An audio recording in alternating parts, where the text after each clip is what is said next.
இது நெல்லை ஜானின் சுனாமி அலையோசை. மருத்துவர் சாலினி அவர்களே, நீங்கள் விஜயை தலையில் தூக்கி வைத்து ஆடுங்கள், அவரை புனிதராக்க முயற்சி பண்ணுங்கள், எங்களுக்கு எந்தவித ஆட்சேபனையும் இல்லை. ஆனால் அவரை நீங்கள் எப்படி இயேசுநாதனுடன் ஒப்பிடலாம்? அவரை எப்படி நீங்கள் மீட்பர் என்று சொல்லலாம்? அவர் சிலுவையில் அறையப்பட்டிருக்கிறார் என்று எப்படி சொல்லலாம்? 264 கோடி கிறிஸ்தவருடைய மனதை நீங்கள் புண்படுத்தி விட்டீர்கள். உங்களை அவருடன் ஒப்பிட அனுமதி கொடுத்தது எவன்?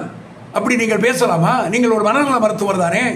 264 கோடி மக்களுடைய மனதை நீங்கள் புண்படுத்தலாமா? இயேசுநாதர் என்ன செய்தார்? தன் பிரசங்கத்தை கேட்க வந்தவர்களுக்கு அப்பமும் மீனும் வயிறார கொடுத்து அவர்களை அனுப்பி வைத்தார். ஆனால் உங்கள் விஜய் என்ன செய்தார்? ஒரு தண்ணீர் கூட தரவில்லை, மயக்கம் போட்டு கீழே விழ வைத்தார். 41 உயிர்கள் பலியாக காரணமாக இருந்தார். அவரையுடன் நீங்கள் ஒப்பிடலாமா? சேவியர், ரெடிமர், மீட்பர், இரட்சகர் என்ற வார்த்தைகள் இயேசுநாதருக்கு மட்டுமே பொருந்தும், இவருக்கு ஒப்பிடாதீர்கள். உங்களை திமுககாரர்கள் திட்டுகிறார்கள் என்று சொல்கிறீர்கள். நீங்கள் அமைச்சரின் நாட்கள் 100 பேர் உள்ள வந்து கலெக்டர் செய்ததாக சொல்கிறீர்களே, அது ஆதாரம் இருக்கிறதா உங்களிடம்?